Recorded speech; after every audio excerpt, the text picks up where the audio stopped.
because we've been reading for 2.5 hours.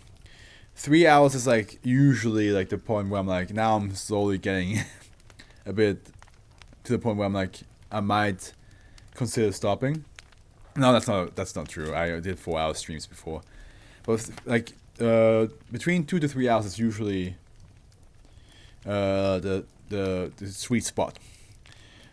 And everything beyond that is just exhausting, right? It's just good. That's when you slowly start to go. Like I have to just push through it type of mode. Green Acres. Green Acres seems to have some sub stuff, but it doesn't seem to be a long one. Our third Kita today. Vinvon, are you still there? Mystery's a lie, I am the Eggman.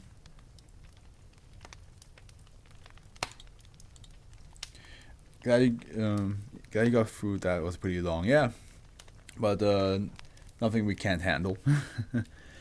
Plants infected with SB1717 shall be confiscated or eradicated by MTF Theta 4. Samples of novel species of SB1717 shall be collected and remanded to Dr. Cyril in Bio Site 1 for study. Wild occurrences in areas smaller than 1 hectare may be secured or destroyed within 48 hours of discovery at the discretion of MTF Theta 4's commanding officer. If an affected region in the wild is larger than 1 hectare, or is obviously a cultivated field of any size, the region and an additional buffer zone of 1 kilometer beyond the perimeter of an anomaly shall be incinerated within 24 hours of discovery. In developed countries, immolation operations shall be conducted under the guise of wildfires. Subsequent to fire suppression, foundation herbicide GH5Y shall be applied to the affected area. The real estate that corresponds to this area shall be acquired according to the Eminent Steward Protocol. Arable land so obtained shall be left fallow for a minimum of 10 years. Once it tests safe for cultivation, the assets may be liquidated normally. In frontier countries where land stewardship is impractical, fire shall be suppressed using foundation herbicide XK35Y. Additional procedure notes. The Foundation has currently altered all well-known genome libraries of species within to conceal the exact sequence of -1. However, in the face of worldwide and mainstream interest in the genetic engineering of grains, this tactic shall be reviewed at least annually, for it exacerbates the risk of accidents associated with conventional experimentation, eliminates the possibility of useful contributions from research in the public domain, and will be increasingly impractical to maintain indefinitely at any rate. A retroviral solution to adequately mitigate the vulnerability associated with -1 is estimated to be at least 20 years away, and global use like poses intractable logistical difficulties in any event. Genetic engineering of replacement cereals that lack functional -1 coding is ongoing, but few viable species have been produced thus far, all of which are too distinct from existing crops to introduce insufficient scale without arousing undue attention. Many vulnerable species, when affected, are visually detectable by anomalously high stress fluorescence. Algorithms for detecting incidents via satellite are under development, but false positives still occur frequently. Any samples of the primary SCP-1717 toxin CCR below, manufactured or obtained, shall be stored, handled, and disposed of in accordance with Foundation trade secrets protocols for herbicides.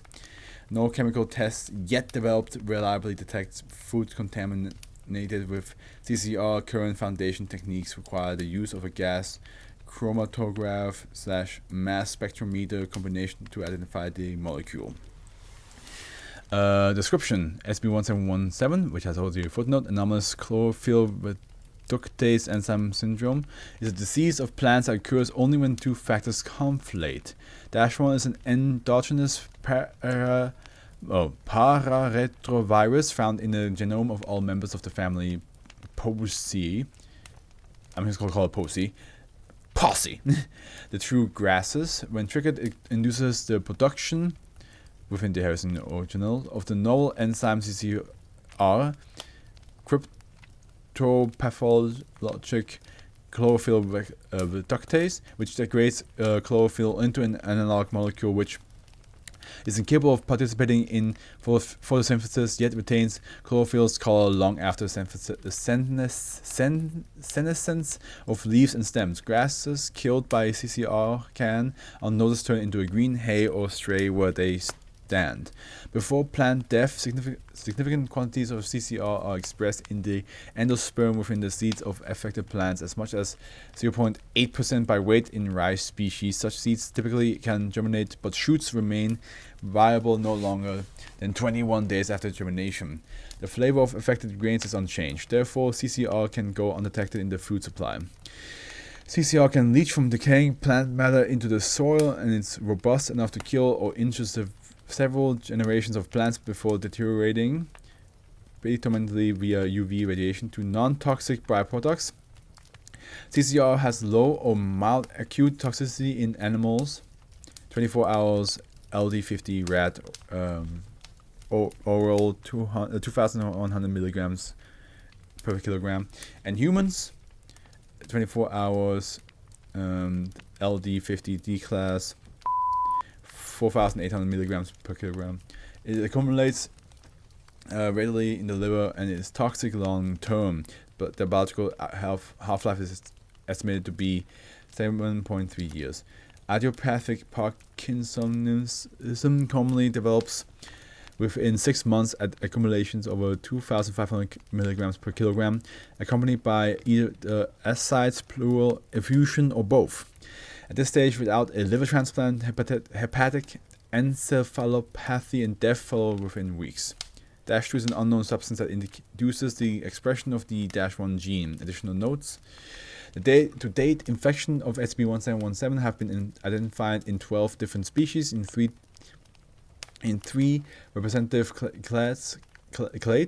11 of the 12 are staple grains, including maize, rice, and wheat.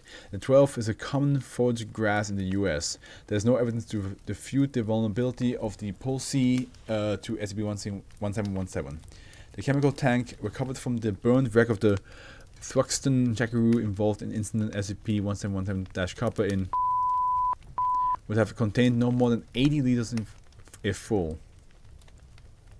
Within 8 days after the incident, SCP-1717 was detected in 6,220 hectares of wheat, centered 12 kilometers from where the top duster was first intercepted. A 200 milligram sample recovered from the same tank contained no identifiable -2, but is strongly suspected to comprise the byproducts.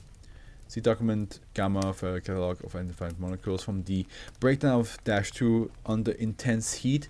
Notable is the presence of trace magnesium and arsenic. However, contamination associated with the recovery effort cannot be ruled out.